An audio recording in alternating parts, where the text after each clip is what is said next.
You're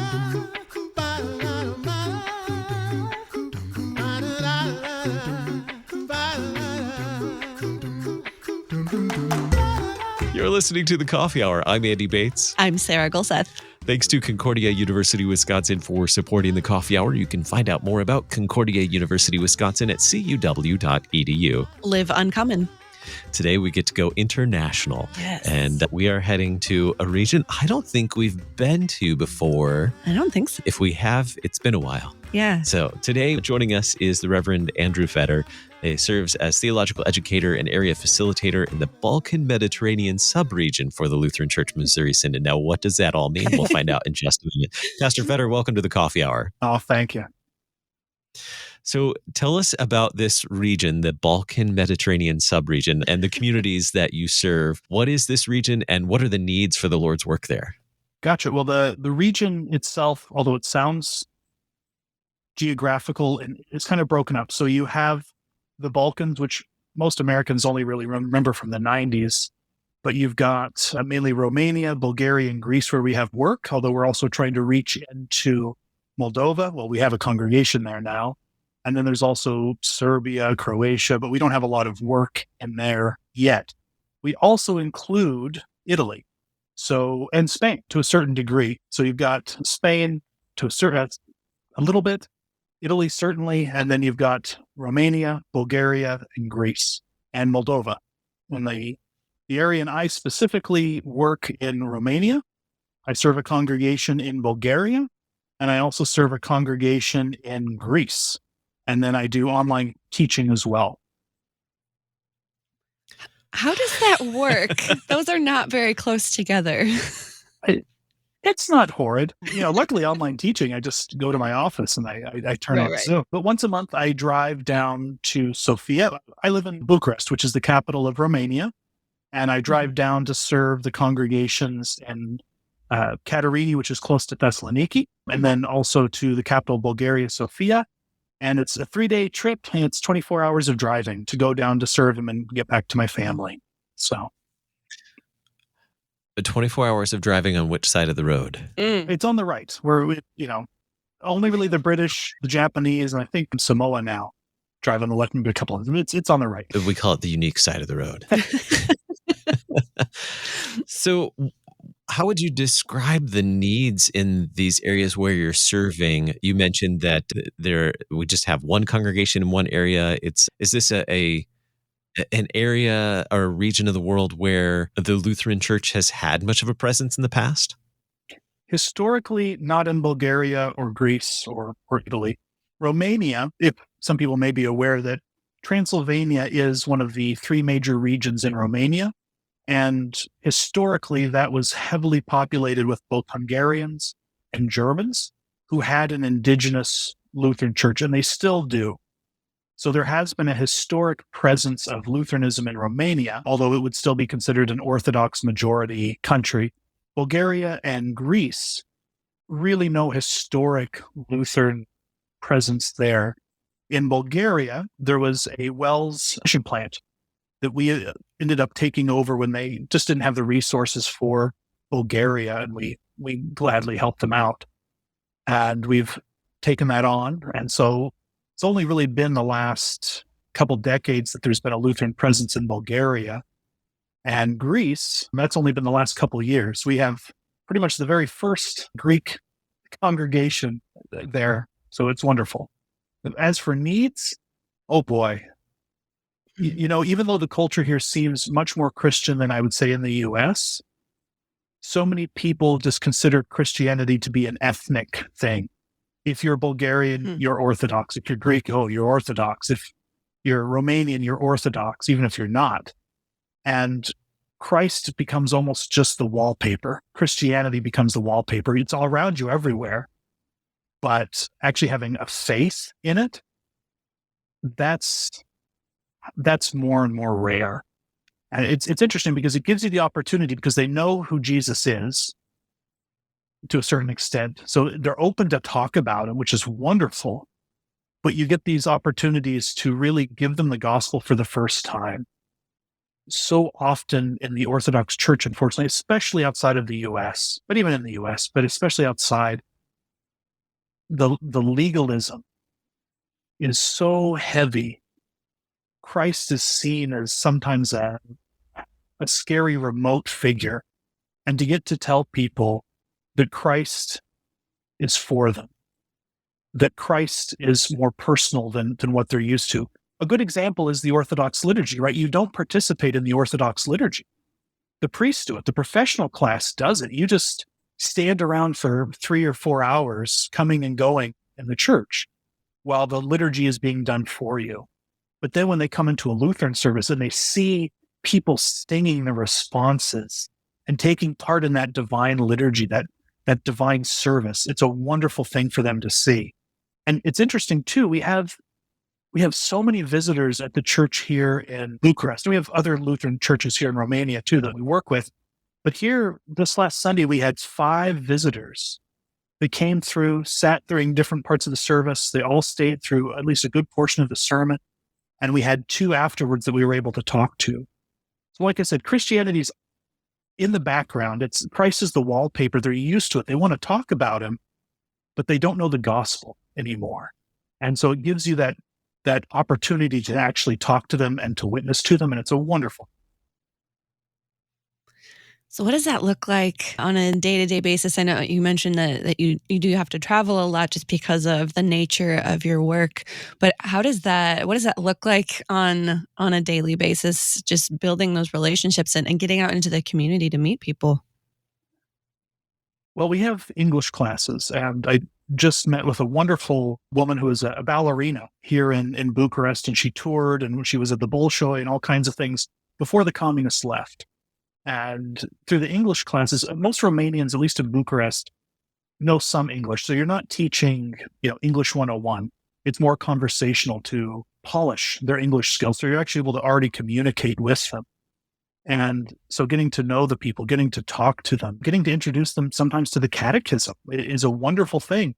Our catechism is so small, but that's a beautiful thing because you can just hand it to somebody and say, read this. You're not handing them, a volume of encyclopedia.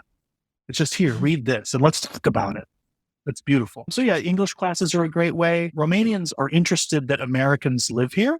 They're kind of surprised. So that opens a lot of doors to get to talk. Romanians are wonderfully, wonderfully warm people once they get to know you. Same thing with Bulgarian. Our very first trip as a family to Sofia, we rented a van. We don't own a vehicle here in Bucharest. And our rental van died in the mountains, in the Balkan mountains outside of Sofia. And it's like 9:00 at night. We can hear the sound of the cars on one side and like animals in the woods on the other.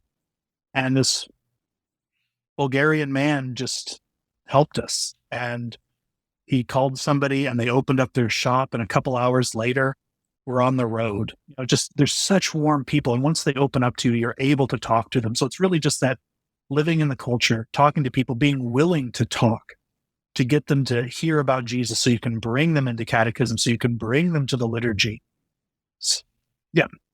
I don't know if that answered the question. I hope it did. Yeah. So you've been serving for a little over a year, almost 2 years now. Is that correct? A little over a year, 15, 16 months in country on the field. Tell us about bringing your family to a new country, a new culture, and getting settled in Bucharest. Yeah, well, it's interesting. My call was originally for Ukraine. And so my kids had been learning Russian. I had been learning Russian. I was going to help out with the seminary there in Odessa. This is before the war. But 3 days before I was to leave, some things happened on the ground to the property and it was lost. So my family had been preparing for Russian language, preparing for Ukraine, and that fell through. And then I want to say it was about a month later, we were on the ground here in Bucharest. So it was kind of a quick turn, but my family's wonderfully adaptable. We have 5 kids, so we're kind of our own unit. So that helps. And the Lord was so gracious. Our tickets when we got to the airport didn't want to work, so they didn't want to let us on the plane. And we had sold everything we had, basically. Not that we had much. So we had nothing to go back to if we couldn't get on the plane. But we got the Office of International Missions on the phone and they fixed everything, but it was a hassle. It was scary, and we just knew the Lord would take care of us. We finally got on a plane. They had held it for us. 20 hours later, after we're moving with 5 kids, and at the time it would be 8, 6, 4, 2, and new. Wow. And we arrive in Bucharest, dead tired, and we meet our local Alliance missionary, Pastor Soren Trifa, wonderful, wonderful, godly man. But he has so much energy. And so we get off the plane, and he's like, yes, I will show you the church. It's like, okay, I just went to sleep. Okay, let's go on a 2-mile hike and see the church. Okay, so we settled in. We found a home. Eventually, the kids found a Cub Scout group. So my oldest kids are in Cub Scouts, and I know some people in the U.S. Cub Scouts, have some issues, but over here, it's just so nice for them to have friends they can speak English with. And they're all missionary kids, basically. They're in the troop, so it's wonderful. I think they've done a good job adapting. It's a different way of life. We don't own a vehicle. We walk everywhere or take the metro. We have a big park that the kids go to. We used to have a yard, different foods, just different systems, like the post office. In the U.S., you're used to getting mail. In Romania, that's not the way it works. If you get mail, no one uses the postal service because it's not the best. A postman will come with a note that says you have mail at the post office. And then you have to go and pick it up and pay something. So just all these different systems we had to learn. But, the Lord takes care of you. The Lord's in charge, and the whole world belongs to him. So he's going to be with you no matter where you go. So it works out. Okay, you said when you arrived and your Alliance missionary was going to show you to the church, and you said hike 2 miles. I think you need to unpack. It's not necessarily a 2-mile hike. Okay. It feels like that after a 20-hour, 20 hours in the air. I don't know how many hours the whole trip was. No, we had an Airbnb when we first got here because it was such a quick turnaround from Ukraine falling through. We didn't have housing. It was, and I guess that's true. In the U.S., you're not used to the idea of walking to church for a mile. We walk for about. We walk about an hour to church every Sunday. When I take the kids to Scouts, we walk an hour to Scouts. And that part of that's using the metro, the subway. So it's just that's different too. You just walk. You walk a lot. It's Europe. So so we got our Airbnb, put our luggage up, and we don't know where we are. Everything smells, different because it's a different city. Everyone smokes. We're not used to that. And just get, you're punch drunk from the flight and just hike the mile or whatever to the church, get shown it, and then, mercifully get put back to the Airbnb and fall asleep. Well, we have more to learn about the Lord's work and particularly the Christmas season in the Balkans. Looking forward to learning more about that in just a moment with our guest, the Reverend Andrew Fetter, Theological Educator and Area Facilitator in the Balkan-Mediterranean subregion for the Lutheran Church Missouri Synod. You're listening to The Coffee Hour. I'm Andy Bates. I'm Sarah Gulseth.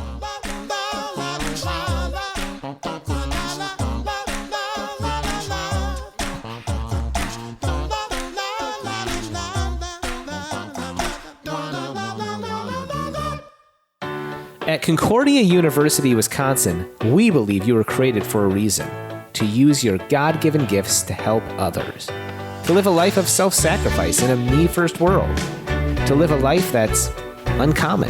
Whether you're taking one of 50-plus online programs or learning with us in person on the shores of Lake Michigan, you'll be equipped to make an uncommon impact. Learn more at cuw.edu. Concordia University, Wisconsin.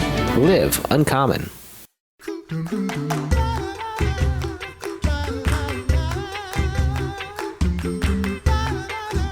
Welcome back to the Coffee Hour. I'm Andy Bates. I'm Sarah Gulseth. Our guest today, Pastor Andrew Fetter, missionary and theological educator for the Balkan-Mediterranean subregion.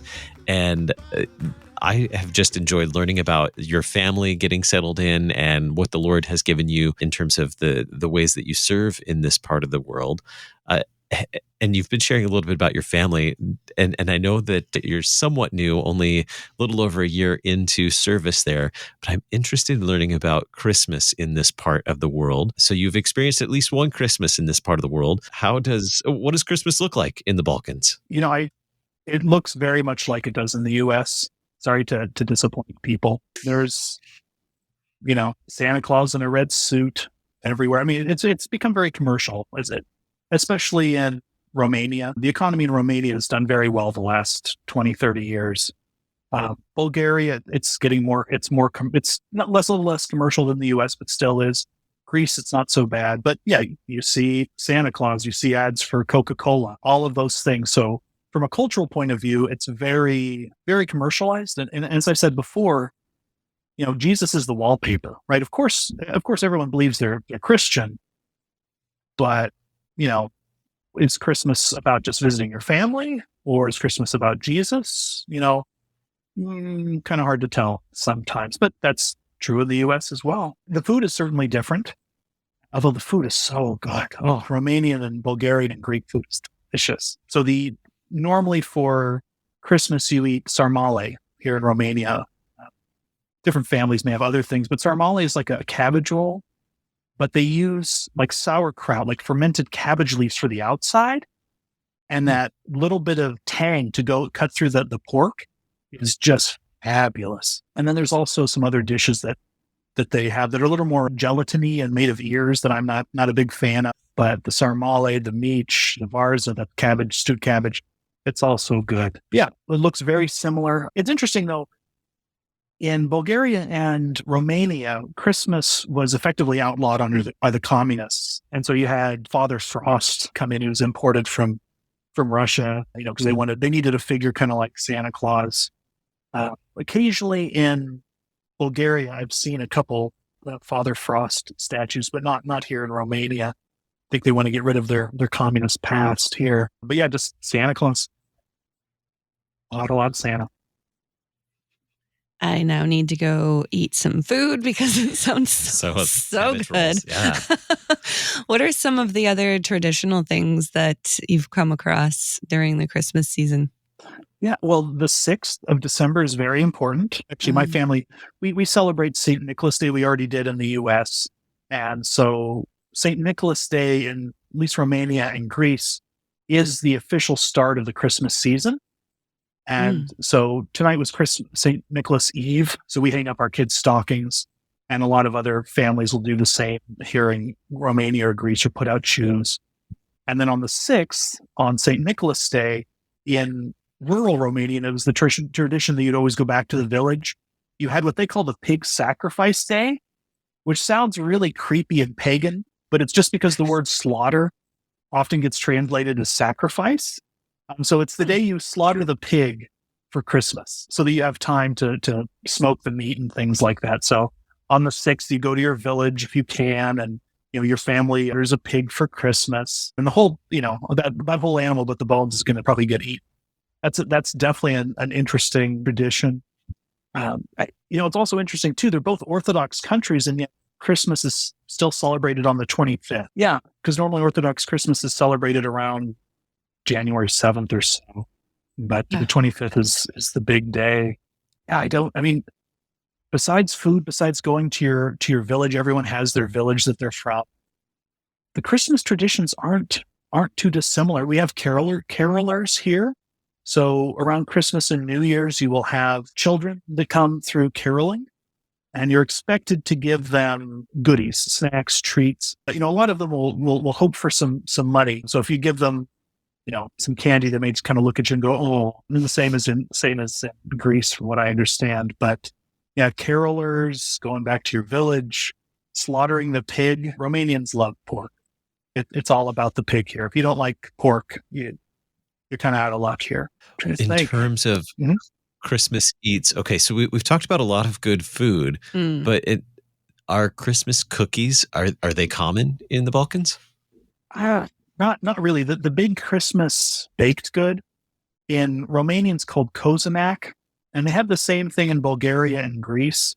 And a kozenak, if your listeners are familiar with like a Jewish bread for the Sabbath, it's like a challah bread. So it's like an eggy bread. It's a little denser, slightly sweeter. And then in each of the countries, they make it differently. And then when you tell a Bulgarian that, hey, I've had this same thing in Romania, they look at you like, no, this is a Bulgarian thing. And then if you say it in Greece, they're like, no, this is a Greek thing. They must have, taken it from us. But it's just an eggy loaf, but it's all different. So like in Romania, it has candied fruit and it tastes vaguely of rum. The biggest flavor for candy here seems to be rum. I think a leftover from the communist era.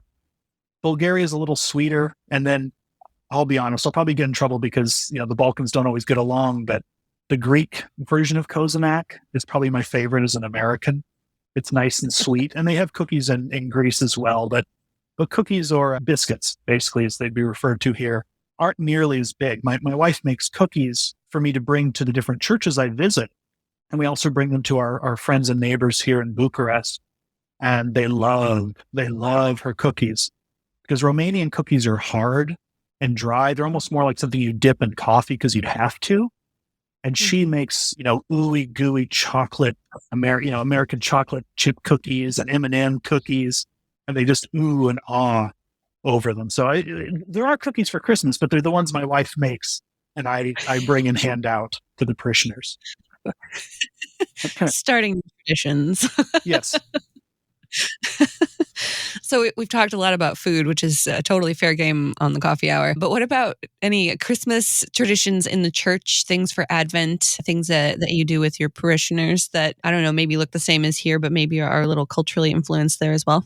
Yeah. In the U.S., Advent is often a season of, it's certainly of preparation, but more celebratory.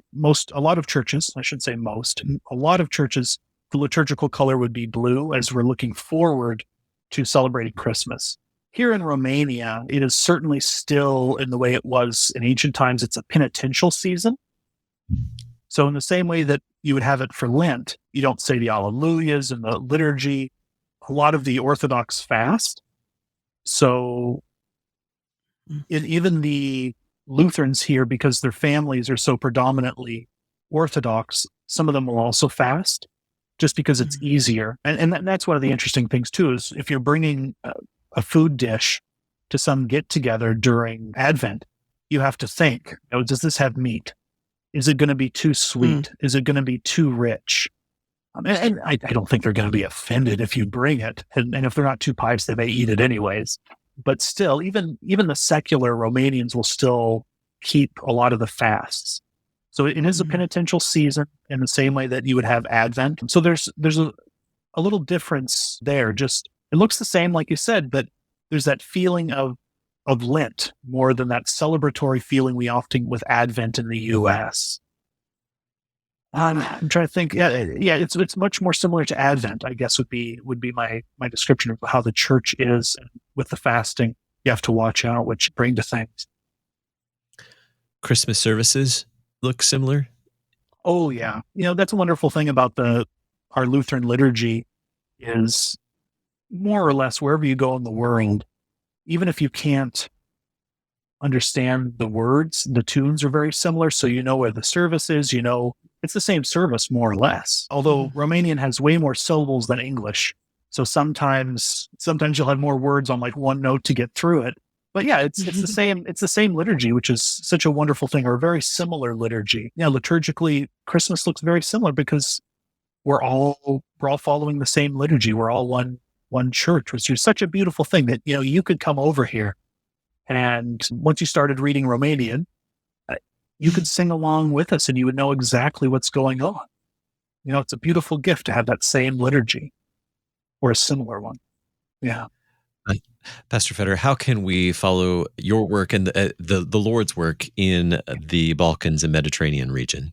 Thank you. Well, we have a number of different missionaries in the area, but if you wanted to follow my work specifically, if you wanted to sign up for my newsletter, the easiest way is to go to tinyletters.com/Andrew_Feder. You could also go to lcms.org/Feder, and that's FEDDER.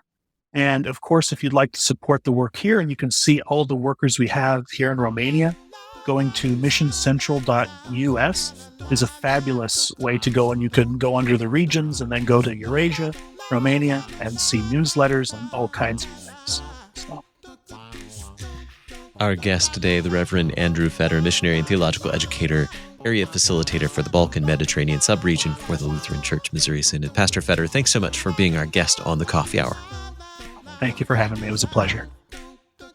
You've been listening to The Coffee Hour. I'm Andy Bates. I'm Sarah Golseth. The Coffee Hour with Andy and Sarah is a production of KFUO. To support the Coffee Hour and KFUO Radio, visit kfuo.org. You can also text KFUO to 41444 or send an email to gifts@kfuo.org. And you can call us at 800-844-0524. KFUO. Christ for you, anytime, anywhere.